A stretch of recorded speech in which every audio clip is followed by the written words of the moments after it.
Hey guys, good afternoon. This is Michelle Padilla. I'm the host of the Awarness show. I had taken some time off because of my dad passing last year, so I'm catching up, and so it's been kind of like a whirlwind since COVID hit. I have a special guest on today. Her name is April Dawson.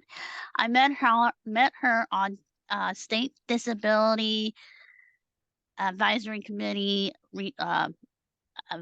meeting. So April asked me how I got started. So I started it 13 years ago, and I didn't want to. I was him and hawing about doing a podcast, and that was the same time I got diagnosed with a rare disease called 22q11. It's a missing piece of a chromosome. So you got a tiny piece of a chromosome, which happens to be like the second most common to Down syndrome. So you have all the you have 200 symptoms. You know, you have a congenital heart defect, you have teeth issues. Some people are on wheelchairs because they can't walk. They have feeding problems, and so I found out by accident. Well, I was fighting SSI, and that's how. Yeah, you know how SSI goes. You get denied. You have they say, "Oh, you can work." No, you can't work. To what point? It's a long battle for people who have disabilities. So I took a genetic test called FISH, and that opened up the door to the podcasting. So I talked to my dad. My dad goes, "Stick to what you know. Talk about the 22q." And at the time, I was at Cal State Dominguez. We had no we call it the dungeon because we had basically hardly any internet. So we're sitting there trying to text each other, talk, say something. I could not talk whatsoever. I didn't have any contact. So Dad said, stick to what you know. Disability rights, 22q resources. When I was in LA, April, I had no resources availability to me. I didn't know about accessibility. I didn't know about job coaching, nothing. When I came up here, I started doing more advocating and asking people more resources, and that's how I met you. And I got lucky because I'm working at Department of Conservation, and DUR actually helped me get that job. So now I'm advocating more for people with disabilities to get their jobs. Mhm. And I want to know what you do for the state of California. Well, thank you, Michelle, for having me on your show. I just think this is such a great idea that you've been able to take your story and kind of go from me to we about it and sharing resources. It's an amazing thing to be a part of. So thanks for having the space. You're welcome. Yeah. So thanks for asking about what I do. So professionally, I'm the executive director of the California Commission on Disability Access. And our mission is to increase disability access across California through dialogue and collaboration with stakeholders, which includes the business and disability communities, all levels of government, as well as others. And so we have been around since 2009. We were created by the state legislature. Okay. And our main goal is to educate businesses about the importance of being accessible to people with disabilities. And we do that through creating technical manuals and hosting regional forums across the state that brings different stakeholders together to talk about business access. And we also create toolkits and webinars as well. So we've got a lot going on, and I'm just really proud to be a part of what we do. And so that's what I do. So it's funny how you talk about it because we took a class. I took a class at Cal State Dominguez, and I had a Professor Armstrong talking about disability accessibility. So what we did, it was an anthropology class for disability, believe it or not. What we did to each building to find out whether or not it was accessible and which was not. We had one of our students stuck in the elevator Oh my gosh. because it was a really old elevator Mhm. for over an hour. And she had tried to, and she was in a wheelchair and she was having trouble. And it was just in a bad neighborhood. So, yeah, so that's why I want to make sure that, certain buildings have the accessibilities and make sure that the parts are good. We're in, where I work at, we work in natural resources. And every now and then the elevators get stuck. Mhm. And unfortunately, I got stuck Oh on a no. Friday for over an hour and a half. Now, see, I have stomach issues, and I didn't have stomach issues that day, but needless to say, next time bring your cell phone. And if you look in the elevators, they don't have numbers in the what do you call it, call boxes, if that makes sense. Yeah. So when I was speaking to the operator, she goes, "Would you if you like additional minutes, push 0." I'm like, "There's no 0 buttons." So in the main lobby, we had letters, but in the service elevators, it has numbers. And so it's weird. And I'm like, okay, so what happens when, the power goes out and people have, they're in a wheelchair? How do you have, what combinations do you have?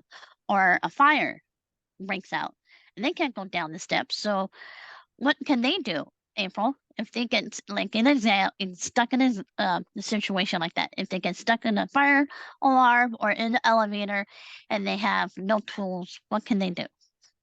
Yeah, that's a really I know that's a really big issue is a lot of times when different organizations are creating their plans for what's called access and functional needs. That's sort of the buzzword for making sure that people with disabilities and people who speak languages other than English or other under-resourced communities Yeah, have access during a disaster. So like you're right, like when the elevator goes out or or there's like an earthquake or something happens, it's really important for organizations, whether it's the state or any other organization, to make yeah. sure that their access plans include their access plans for disasters or those kinds of issues include people with disabilities. I mean, definitely, I think hopefully, in that situation, you could talk to the leadership there and let them know that this is happening and see what they can do to help and just make sure they may not sometimes I think people don't always think about people with disabilities when they're creating structures or policies or procedures, and so Right. bringing that to their attention, I'm sure would be really valuable for them to hear what's happening so that they can work with you to fix it. I think that's the first step is always having that conversation and making sure that you're talking to whether it's your supervisor or and then they can bring it up to the building people. That's really a good start, I think. And then I noticed like some of our buses, I come from I live in Placer County and I commute all the way up here from Rockland. And I noticed that they don't have what do you call it? Um they don't have a second door for the handicapped people because it's a really old bus since 2000. What is it? I'm gonna say 1998. That was when they first started out with the buses. It's really old down, and I'm like, okay, I'm looking at it. Where are people gonna sit if they have, you know, wheelchair? So they are up. They upgraded the what do you call it? Um, buses as we speak. They're trying to make it more modernized. Um, have not less gas, but still, it's like a lot of upgrading the buses and stuff like that. And it's interesting because I started to look at accessibility because you work in a workforce and you don't see a lot of access for people who are having trouble walking, not Mhm, in a wheelchair, but mhm, having a hard time getting up the steps and down the steps. I think it should be more, what's the word I'm looking for? Compatible, mhm, more, you know, resources available to them in case if they can't walk down the 19 flights of stairs or if an elevator is not working. You know what I mean? yeah. They should find other options and maybe like have a guide, you know? Mhm. So what do Yeah, you those think? are all really good ideas, and um, another option too is, every state and local government agency has an ADA coordinator. And so finding out who your ADA coordinator is, wherever you work, is a good first step because you could talk with them. Definitely follow whatever procedure you have Yeah. internally for contacting that person. But definitely talking to them and bringing up those issues because a lot of times I hold the belief that most people want to do the right thing, and sometimes if disability is not a part of, obviously it's of course it's the law and it should be followed, but a lot of times if disability is not a part of your life, or even I make mistakes too, is I use a wheelchair, but sometimes I need to be reminded by stakeholders about disabilities that I never knew about. Like I never knew about the one that you shared. And so I think part of advocating for ourselves as people with disabilities, whether it's at the state or other places, is to just, start a conversation and say, maybe you didn't think about this when you created this program, or bought this bus, or built this elevator this way, I but think, how yeah, can we fix it? How can we fix exactly, it? exactly. Yeah. Yeah. And like I said, people don't think about like we do sometimes. And then sometimes we think, okay, we have a disability, but we don't think of other people who have disabilities or have like uh sickness.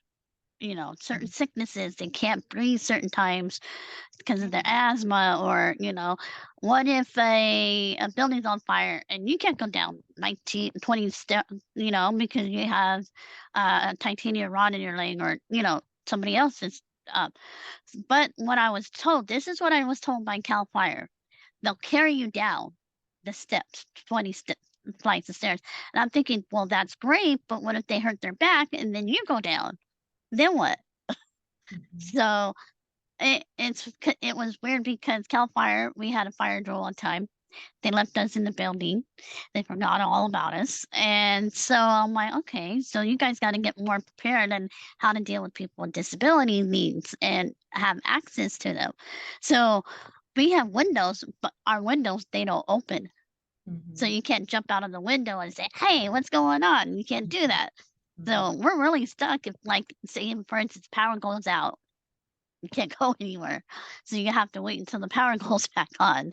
And it's like, well, what do you do? So Yeah, that sounds like that would be a really scary thing to experience. Yeah, it sounds like you're the right person to be there to educate them. I know that sometimes it can be frustrating when people with disabilities have to be the ones to educate others when we're the ones sort of being impacted by certain situations that affect our ability to do all the things we want to do. But at the same time, the fact that you're in that position, the fact that you're in that organization will give you a chance to talk with them, and it sounds like they know you and that they really want to hear what you have to they're, say. So they're that's trying so to. They're that's trying good. to. Yeah, At, that's good. That at sounds good. first, I'm like, I didn't know anything like this until I started going to college. And my professor at the time, Dr. Armstrong, she opened my eyes. So I didn't know that. So she's like, and she goes, if you ever watch any Disney movie, they all have a disability. Every single one character has a disability. I did not know that. Yeah. So I'm like, so I had to rewatch it again. And I'm like, okay, I see that now. I see that now. And it was interesting. And you don't think about that at the time. You know what I mean? Yeah, yeah, there's so many metaphors about disability in Disney movies and other movies, and I think maybe in the past, um, some of the disability some of the disability characters might have been sort of negative stereotypes, but then if you play them back in modern times, you could see, if you think about it from that character's perspective, you could still glean something from them. And now I think they're doing a way better job with those movies about putting disability as a metaphor for strength Yeah. in those films. And you would never think about it until somebody brings it up in a class Yeah, or something. So it's kind of yeah. interesting. Yeah, I've So noticed that when I watch Disney movies with my nephews, or like recently I watched Kung Fu Panda just for fun, and I liked a lot of like how some of them were perceived as, some of the animals were like perceived as weak, but then their disabilities became their strength. And I always try to tell, like when my nephew was little, I always told him a story about like Rudolph the Red-Nosed Reindeer, and I would always say, well, because in yeah, our red in nose. Yeah. yeah, and how he was teased and made fun of, and because and but that when it came time for, and I shared this story just because we in our family we celebrate Christmas, and so I wanted to tell him something that he could relate to. And so I said, well, when Santa needed somebody to get through the fog, he Rudolph is there. Yeah, Rudolph was right there. So sometimes the disability, somebody might think that's a disability, but it was actually just what that night needed. So you never exactly. know when it's Yeah. going to be a strength. Yeah. So, April, do you know what's going on next Wednesday? What's I've going on? heard. So we're gonna. It's called Disco at the Capitol. I don't know if you Oh, yes. are. Okay. I have heard of that. Yeah, that Are event. you going to it? Well, let me see if I can, let me see. I know a lot of people who are going, I'm going. but you're going. Okay. Yeah. Yeah. So 650 people are going, Mhm. and it's for Medi-Cal and developmental disability services. Something Mhm. to do with the recent what do you call it, budgets. Uh-huh. So you can there's time you can walk up there and be a part of it. You don't have to sign up at the last minute, but they'll have booths for walk-ins if they walk up, and they're going to meet with legislators, talk about your stories. And so maybe this is another idea for people to learn about disability access as well, because it would be a good time because Medi-Cal, again, can, have people with disabilities have issues with Medi-Cal and can't get the services. So it's like, so that is why they're going to be at Disco at the Capitol. They're trying to just get their attention. So I Well, hope you get to go. oh, well, thank you for inviting me. I Yes, think that, anytime people with disabilities, get together and recognize their collective ability to make change, I think that's a really great opportunity. And it's great that all these groups are, using their voice and going to the Capitol and sharing their story because, I think that it's really important for all levels of government to hear what people with disabilities have to say and how important services are and so I think that sounds like a really powerful event. I know that before I worked for the state, I was a systems change advocate for a center for independent living, and we used to bring a busload of people to the Capitol every year for Capitol Action Day, and we do a lot of educational advocacy where we would educate about what the impact of legislation or cuts or other things would have on the disability community. And it was just really powerful to bring people to the Capitol to share their to stories. their So that stories. sounds like a great I experience. never got to experience anything like this, and I'm like, this is all new to me. And when I started at Cal State Dominguez, I got thrown in there as a team leader because I had no idea what I was doing. We started this association called Human Services, and I was having trouble keeping my grades up at Cal State Dominguez, and so and I also had the dean at the time. He speaks Vietnamese, so it was a language barrier. He goes, "Why should I keep you? Your grades are falling. You might be kicked out of Cal State Dominguez." I said, "I can show you that I can do it. Just give me a time." So, and the next thing I know, the president backs down of the association, gives it to me, throws me in the line of fire. I'm like, "What do you want me to do with it? I don't know anything about it." I ran with it, and it became a success. Mhm. And I'm just telling people that's basically what we want. We want people with disability to have their success stories, get the resources available to them if it is available to them.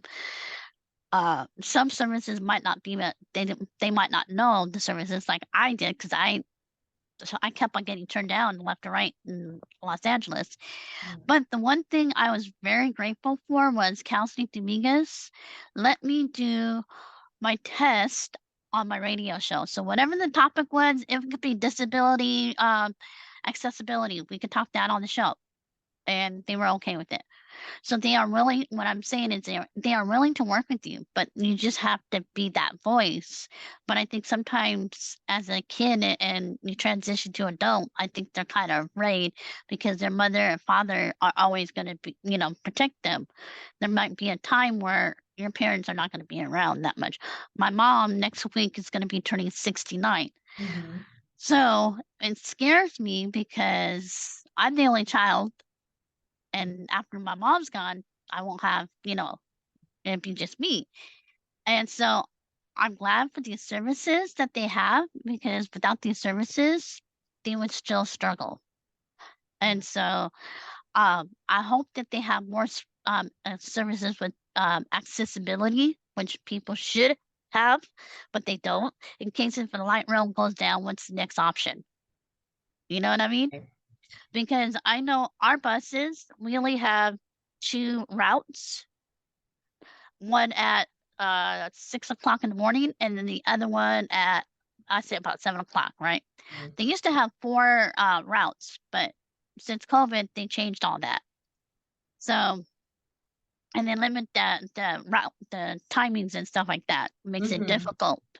So, if you get stuck at work and you're late, you have to take the light rail, but if the light rail breaks down, what's your other opportunity? You can't afford an Uber, Right. so what so, sometimes people don't think like that, you know what I mean? Right. Yeah, they don't think about sometimes I think sometimes, with when people think about people with disabilities, they think about the disability first, but they don't think about the whole life of the person. Not just that, what we talk about when we go to the doctor, but like how do we get from point A to point B to do the things we need to do, like, go to the store or see our friends or just live a whole life in the community. So it sounds like again that the fact that you're going to that event and that you can use your empowerment that you have within yourself to spread that to others and Yeah. spread that awareness. And I know it takes a lot of effort, but It it's gets tiring really at the great end you're of the there. day. Yeah, People are I like bet it does. Yeah. people are like, "Why are you so tired?"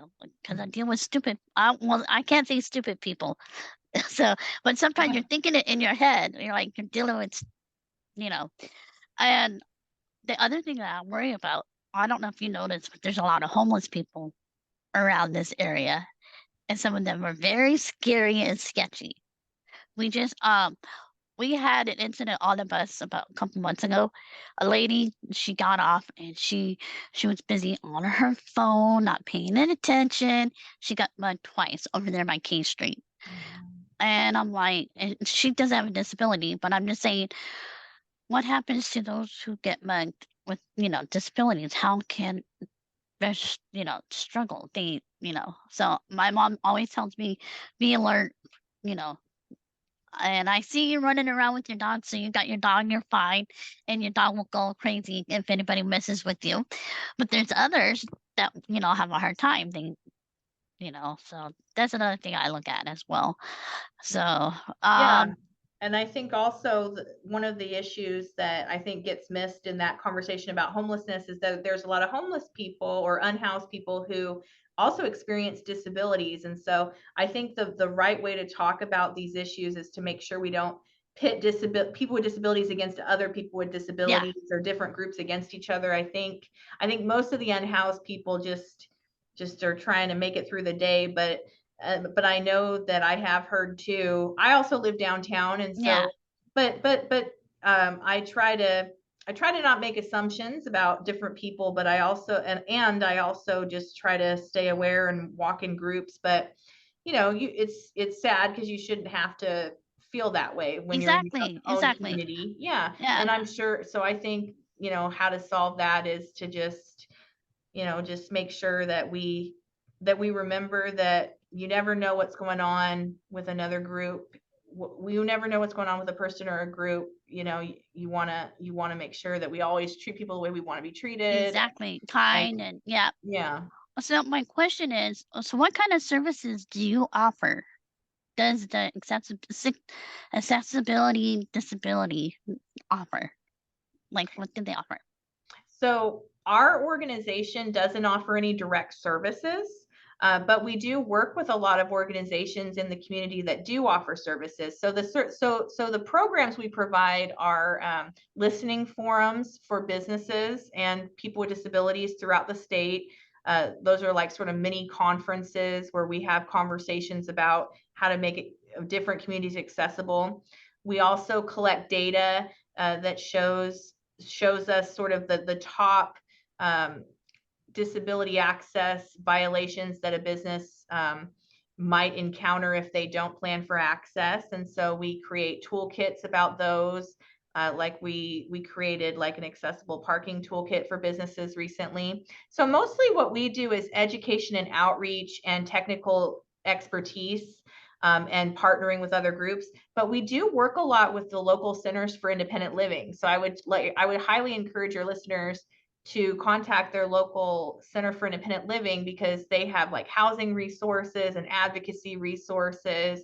And if someone contacts us, even though we don't do those things, we can direct you to who does do those things. Yeah. So my question is, besides the bus transportations and the Amtrak trains, what other accessibility transportation would you recommend people coming to downtown? Because you know that they are going to make it mandatory coming at the end of May, 2 days a week. So, and if they have, uh, disability issues, so what other transportation would be better for them? And that's not expensive. Oh, it's just speaking personally, I think definitely if you go to the I know that the RT website has like a trip planner app you can download on your phone. That could be helpful. And I know that the local buses are trying to make things better in terms of adding more routes back from COVID, and maybe also, if you feel like there needs to be more routes, you could always go to your accessibility advisory committee. Most if not all major transit centers have those. I know in Sacramento we call it the MAC. I used to be on that, the MAC, the Mobility Advisory Committee, where you could say, um, I'm going back to work more often and there's not enough routes for people with disabilities, and what can you do about it? And then they can become aware and they could start to work with you to make change to those routes and prioritize those. I think you mentioned a lot of good ones like Amtrak and the bus, and Well, I I know at one point they had taxi drivers out here a lot. yeah, And but even then, that is expensive. It's like, geez. So I calculated one time. I think it was like $45 or $50 from Rockland to Sacramento, and that's like a 30-minute commute. I'm like, dang. So I was yeah. like, Yeah, and I think what you're sharing is definitely not just unique to employees with disabilities. I think all of us have kind of gone from that COVID, getting used to working from home 5 days a week to needing to make that hybrid shift, and I know that it affects everybody in different ways, and so just being communicative about how that affects you, and trying to talk to your local transportation authorities about how it affects you as a person with a disability in particular is helpful, so they can, because as big companies and agencies make shifts like this, the community, it does make a shift in services and community things, and so it's important for everybody to be on the same page about that, and yep. make sure that Oh, everybody's ready for you to come back, and that. my window just popped up. We got 10 minutes Oh, left. okay, awesome. Well, we're getting deep. So, also we have a mutual friend, Peter Mendoza. Oh yes, I love Peter. Yes, I'm also on the disability RAC committee for uh, Disability Council, and so he's really great. And like I said, I didn't even know these services were available until I went to Oxnard. I started getting more involved in advocacy, and then I'm like, I didn't know that was existent. I didn't know about that because Yeah, LA is so huge, yeah, you don't even know where to look at, you know. yeah, And like I said, who's going to help you? Nobody's going to help you in LA. You're gonna try, you're gonna get turned down, and it's a mess. Here you get your services, you get everything. Yeah. So it's like, oh, okay. So April, so what events are you having up next? What's the next events that you are planning? So our next event is going to be a listening forum in Salinas on April 11th from 3 to 5. It's both on Zoom and in person, and it is for It is meant for the local disability and business communities and the local government to come together to talk about business access in Monterey County. So that'll be on April 11th. We're also going to be hosting a webinar with the city of Sunnyvale on April 17th. All this information you can find on our website. If you go to dgs.gov/ccda. We're also on Facebook now and on YouTube. So if you can't make it to these events, you we will be posting them to our YouTube channel, the recordings of them. And we're also planning a partnership with the Pacific ADA Center to bring webinars about different topics related to business access to the community. So we're going to be having a webinar coming up on May 30th. Which will be about service animals and also Title III of the ADA and basics about business access, sort of building blocks. And then later in the year, we're going to have other webinars where we're going to talk to businesses about planning for access during busy seasons like holidays and how to plan for access around creative events and thinking about all types of disabilities. And we're also going to be having a presentation in July with Pacific ADA online about the ADA and how far we've come in 34 years and some of the recent court cases that have come out about access. And so that's really exciting. And all of our programs are fully accessible. We provide accommodations and language access translation as well. So we can have ASL and captioning and language translation at all of our events. And so for all of our webinars and listening forums, we always have ASL and captioning and language translation no matter what. So it's just there. Usually what we do for the language access is we have the threshold languages for that community there. But if you need another language, you can just follow the directions on the flyer and contact us, and any other accommodations you need for any reason, we can provide those. And then one final note, how can they contact you? Like for information. Can you give your information out or can they email you if they have any Yeah, questions? absolutely. So you could reach our general mailbox at ccda@dgs.ca.gov. It's okay. And also you could email me personally too at april.dawson@dgs.ca.gov. It might be better if you start with the general mailbox about events, because if I'm out somewhere, I may not see it right away, and our staff can write it back faster than me. But anybody's welcome to talk to me too. So And we're just to let you guys know, we're on iTunes, Podomatic, Amazon, all the social media. So YouTube, Alexa, Pandora, you can find us anywhere. So as soon as I'm done, I'll post this up on YouTube and then I'll share it with April and then we can share it on Facebook. So again, I'm coming back from hiatus. So look for us at the Capitol next Wednesday. It's going to be a big event, 650 people plus. It's hashtag disco at the Capitol. Look for us there. And hopefully you guys can come up. Rain or shine, we're going to go have fun. So see you guys next week. And before I forget, May 19th is our zoo event. April, I'm going to send you a flyer to that. oh, So great. it's for people who have 22Q, and you get to find out all these wonderful things about 22Q and how many health issues they have and their stories. So it's kind of cute.